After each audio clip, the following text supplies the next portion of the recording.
është lidhja me tregun e punë. Janë bërë gjëra, si ta them, sipërfaqësore, ad hoc. Faleminderit Jeta në programin ton të Partisë Demokratike të Kosovës në krye me Bedri Hamzën,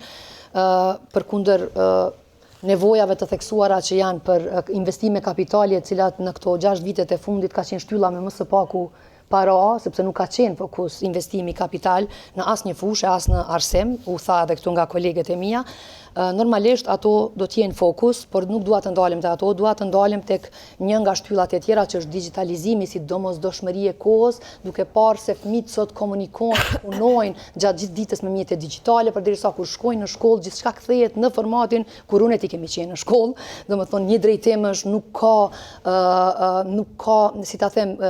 nxitje të kurreshtjes së fëmijëve që të mësojnë gjëra edhe gjatë aktiviteteve tjera që lidhen edhe me teknologjinë, po edhe me marrëdhënien sociale të fëmijëve në shkollë. E kjo bëhet e mundur edhe me mjete konkretizuese, po edhe me këtë platformën që e folëm më herët e që nuk ekziston, domethënë në 90% të Kosovës, që është mësimi gjithditor, ku përtej mësimit teorik, domethënë pjesa praktike, pjesa e ndërveprimit ndodh gjatë gjithë ditës në shkollë në lëndë të ndryshme. E dyta është lidhja me tregun e punës.